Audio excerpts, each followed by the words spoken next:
Everyone, आज हम discuss करने वाले हैं फाइनेंशियल स्टेटमेंट। फाइनेंशियल स्टेटमेंट को हम दो भागों में बांट सकते हैं, फाइनेंशियल और स्टेटमेंट। अगर हम बात करें फाइनेंशियल मतलब फाइनेंस से रिलेटिव, फाइनेंस मतलब मनी, कंपनी में जो भी मनी आ रही है जा रही है, मतलब इन्वेस्ट हो रही है, यूज़ हो रही है, वो सब। और स्टेटमेंट का मतलब होता है कि कोई भी ऐसी थिंग जो इंफॉर्मेशन प्रोवाइड करती है। इसका मतलब फाइनेंशियल स्टेटमेंट एक ऐसा स्टेटमेंट है जो फाइनेंस से रिलेटिव इंफॉर्मेशन प्रोवाइड करता है। इसका मतलब फाइनेंशियल स्टेटमेंट वे स्टेटमेंट है जो कंपनी की फाइनेंशियल पोजीशन से रिलेटिव इंफॉर्मेशन जनरल पब्लिक को प्रोवाइड कराती है। इसके अंदर क्या क्या आता है? फाइनेंशियल स्टेटमेंट में आते हैं आपके profit and loss account, balance sheet और cash flow statement.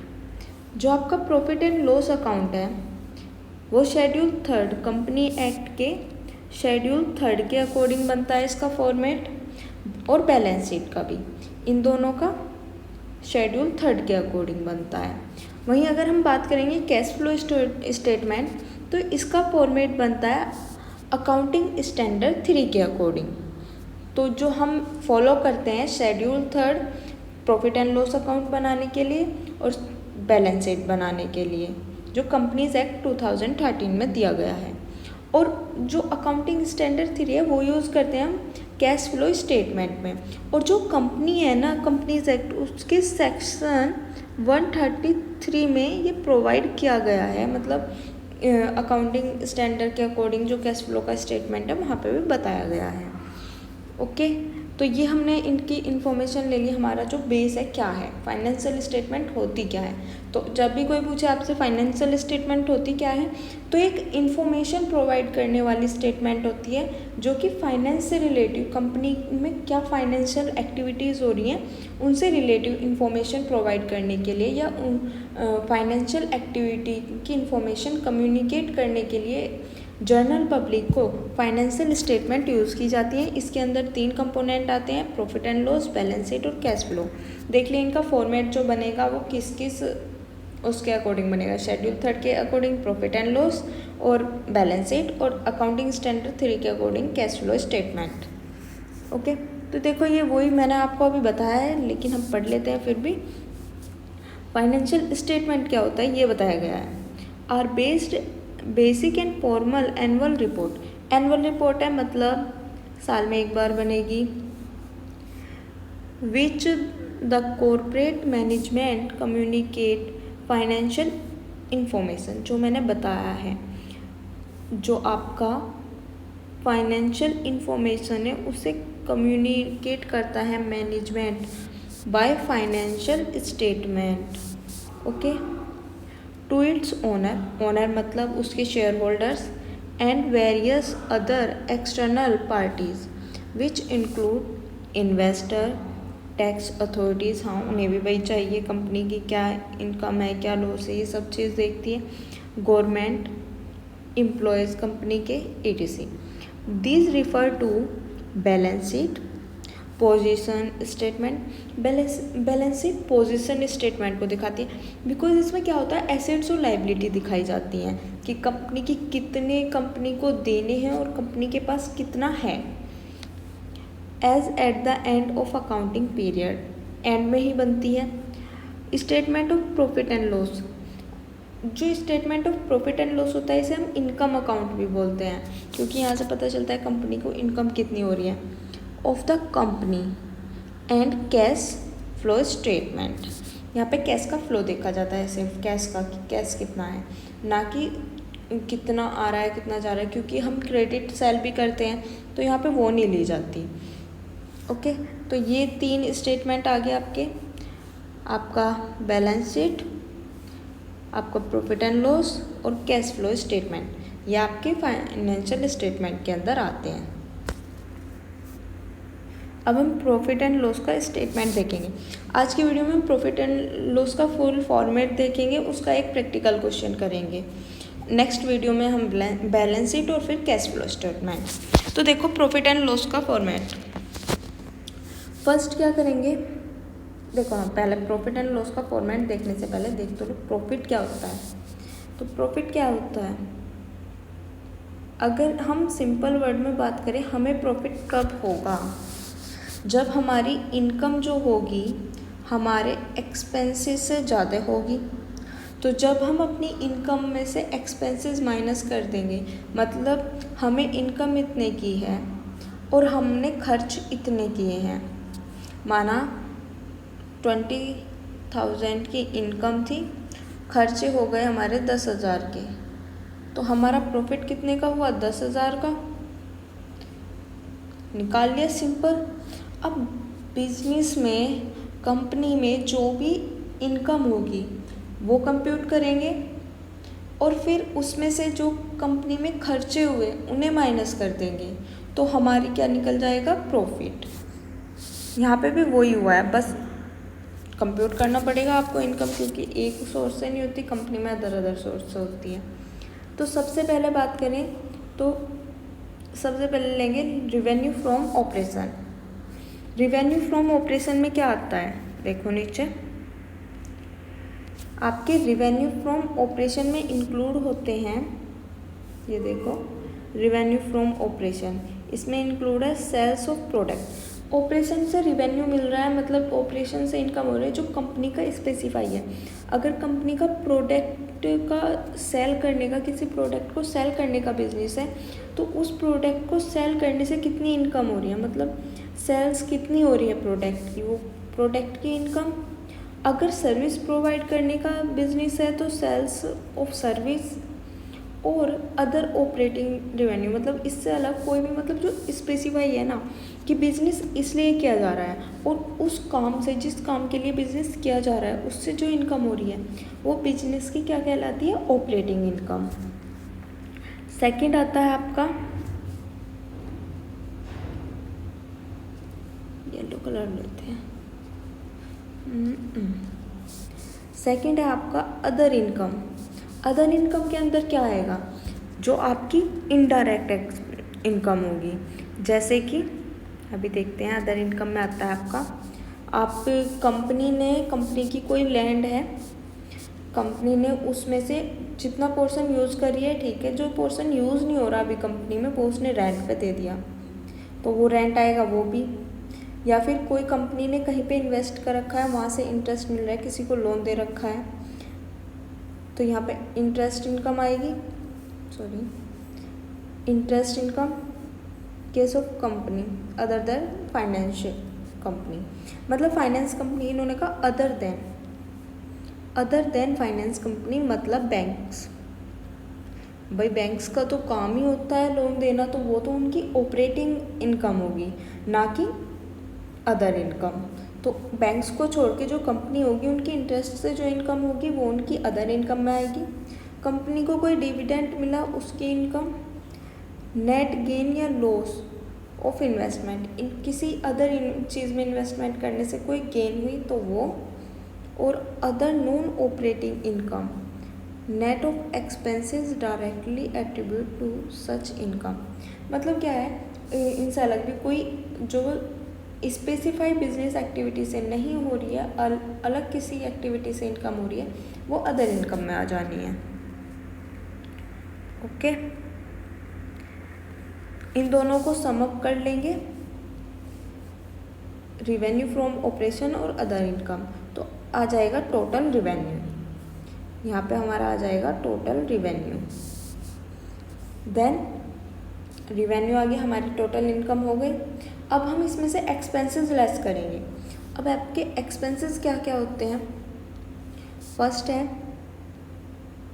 Expenses less करेंगे कॉस्ट ऑफ मटेरियल कंज्यूम, जो मटेरियल कंज्यूम किया रहा, मतलब रॉ मटेरियल हो गया आपका, और उसकी कॉस्ट, देखो आपको भी बताते हैं क्या होता है कॉस्ट ऑफ रॉ मटेरियल। तो कॉस्ट ऑफ रॉ मटेरियल होता है, it applies to manufacturing companies, it consist of raw material other material consume in manufacturing of goods. अब गुड्स को बनाने में, कोई मैन्युफैक्चरिंग कंपनी है, गुड्स को बनाने में जो भी रॉ मटेरियल यूज़ हुआ, अब हो सकता है वो अलग अलग जगह से लिया गया हो, तो वो सारा ही रॉ मटेरियल की जो कॉस्ट होगी, किस कॉस्ट पे वो रॉ मटेरियल आया जो आउटपुट मतलब मैन्युफैक्चरिंग में यूज़ किया गया, उस सारे रॉ मटेरियल की कॉस्ट हम लेंगे आपका एक्सपेंसेस में। अब रॉ मटेरियल सिंपल क्या होता है, जैसे कि गन्ने से बनती है चीनी, तो चीनी बनाने के लिए रॉ मटेरियल क्या हो गया, शुगर कैन्स। अब वो शुगर कैन्स की जो भी प्राइस है, जिस प्राइस पे हमने ख़रीदा, वो उसका क्या हो गया, cost of raw material. Okay, second ये हो गया एक एक्सपेंस। सेकंड है आपका expense purchases of stock in trade. अब ये क्या है, किस तरह का एक्सपेंस है, तो देखते हैं।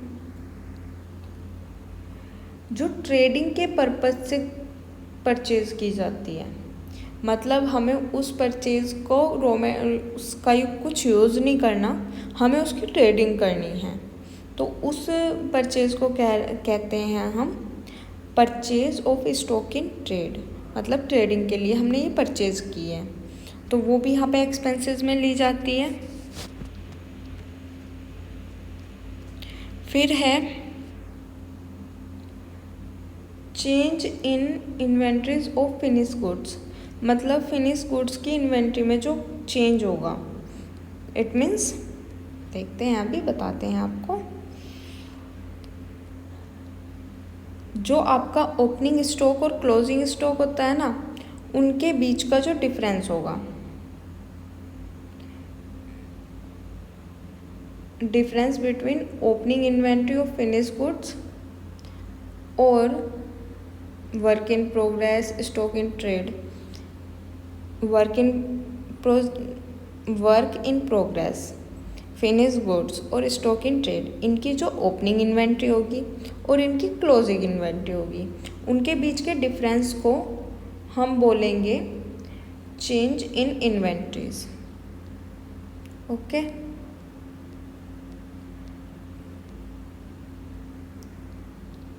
ये हो गया, ये वर्क इन प्रोग्रेस और stock in trade.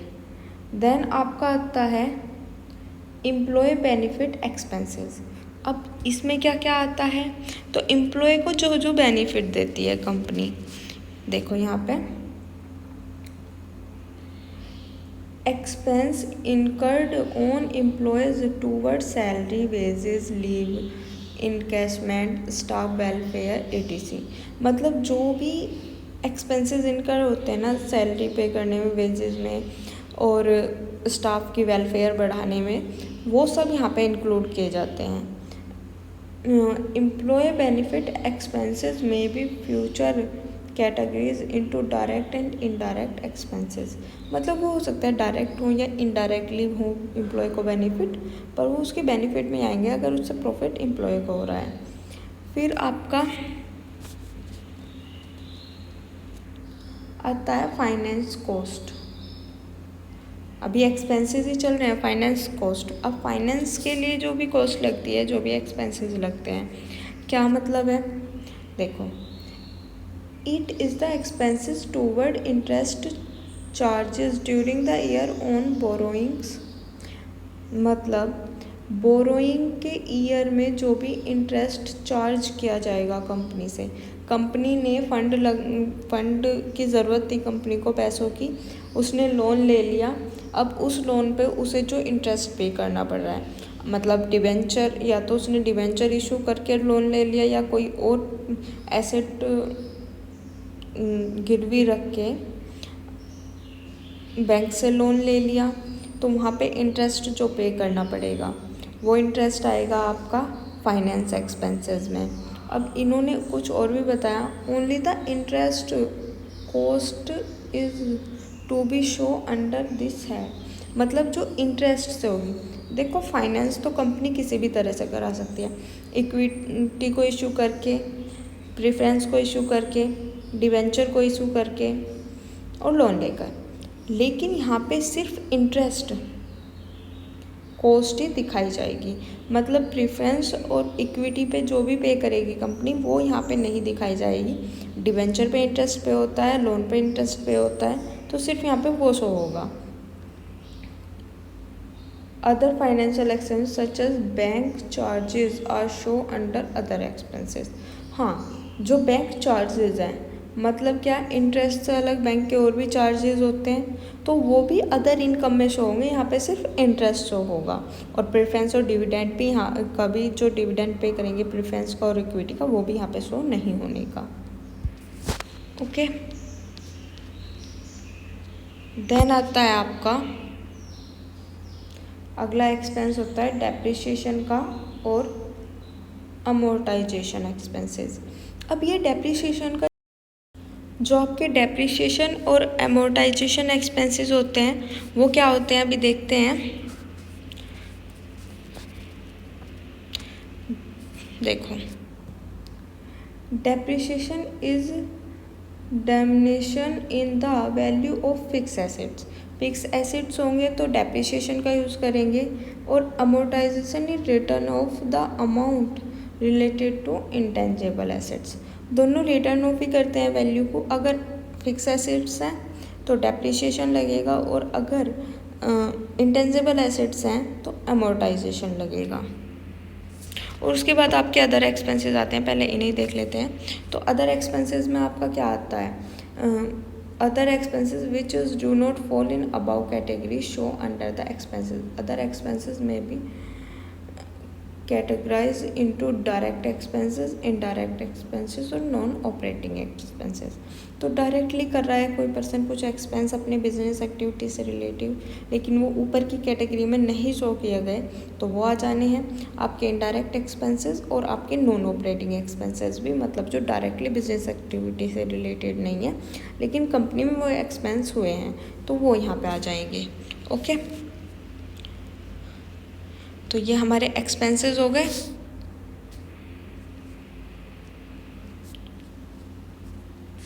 Other expenses भी हो गए। तो अब हमने क्या करा,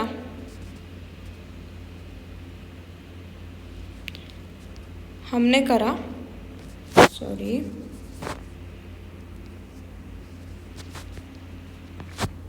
टोटल रिवेन्यू निकाल लिया यहाँ पे।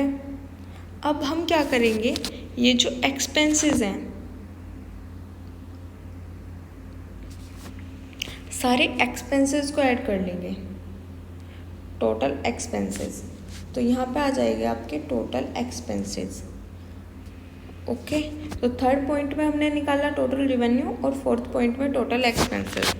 अब इन दोनों को माइनस कर देंगे, मतलब हम थर्ड में से फोर्थ पॉइंट को लेस करेंगे रिवेन्यू में से एक्सपेंसेस को, तो हमारे आ जाएंगे profit before extra ordinary item and tax. मतलब क्या है, हमने एक्स्ट्रा ऑर्डिनरी जो आइटम होंगे हमारे वो नहीं लेस करे अभी और टैक्स लेस नहीं करा, उससे पहले का हमारा प्रॉफिट ये है। अब इसमें से जब हम एक्स्ट्रा ऑर्डिनरी आइटम और टैक्स का जो भी हमें रेट दे रखा होगा वो माइनस कर देंगे, तो हमारा आ जाएगा प्रॉफिट आफ्टर टैक्स। ओके, तो इस तरह बनना है आपका profit and loss statement. I hope आपको समझ में आया होगा अच्छे से। अब हम डिस्कस करने वाले हैं इसका प्रैक्टिकल क्वेश्चन। तो ये है आपका क्वेश्चन, देखो क्वेश्चन में दिया हुआ है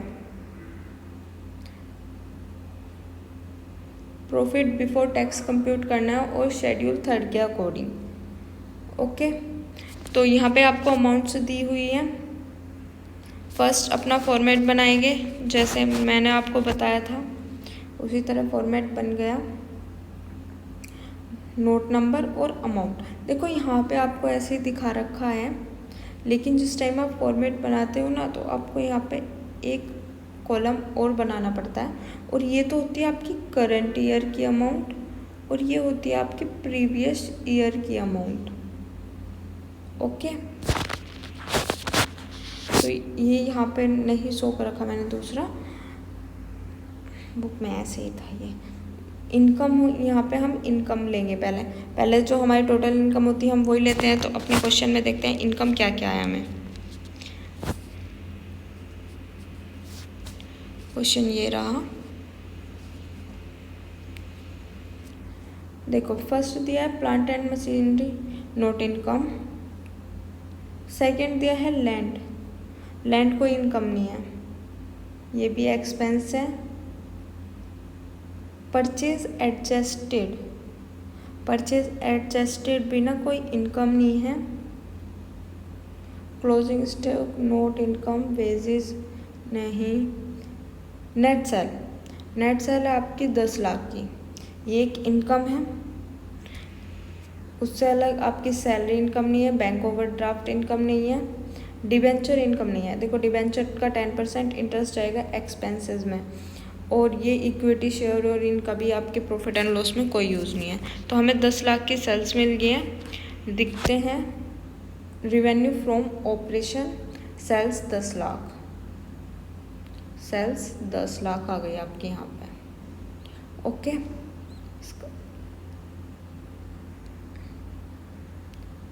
अब आपका टोटल रिवेन्यू इतना ही आएगा 10 लाख, क्योंकि और कोई रिवेन्यू हमारे पास नहीं है। अब हम एक्सपेंसेस देखते हैं। तो एक्सपेंसेस हमारी एडजस्टेड परचेज है, एम्प्लॉय बेनिफिट एक्सपेंसेस भी हैं जो हमने ऊपर पढ़े थे, जो हमारे क्वेश्चन में थे। देखो cost of material, cost of material यहाँ पे नहीं दे रखी है, नो। आपका डेप्रिसिएशन एंड प्लांट का दे रखा है, depreciation on plant and machinery, तो ये आएगा 16,000 आपके एक्सपेंसेस में। प्लांट एंड मशीनरी और लैंड का यहाँ पे कोई भी यूज़ नहीं है। जो परचेज एडजस्टमेंट है वो भी आएगा आपका एक्सपेंसेस में, मतलब 4 लाख ये। देन क्लोजिंग स्टॉक और ओपनिंग का डिफरेंस आता था, क्लोजिंग स्टॉक तो नहीं आता था।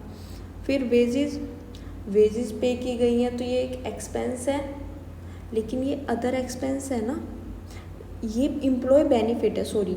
वेजेस और आपका सैलरी, ये दोनों क्या है, एम्प्लॉय बेनिफिट। ओके, तो ये आपका 1 लाख की वेजेस और सैलरी कितनी है 80,000, तो ये आपका आ गया 2 लाख। 2 लाख के आपके एम्प्लॉय बेनिफिट है, और 10% का इंटरेस्ट, मतलब 10% से इंटरेस्ट कितना हो गया आपका, यहाँ पे दे रखा है 1 लाख के डिबेंचर है तो इसका 10% हो गया 10K, मतलब 10,000। ओके, तो ये एक्सपेंसेस हैं, लिख लेते हैं अपने प्रॉफिट एंड लॉस स्टेटमेंट में।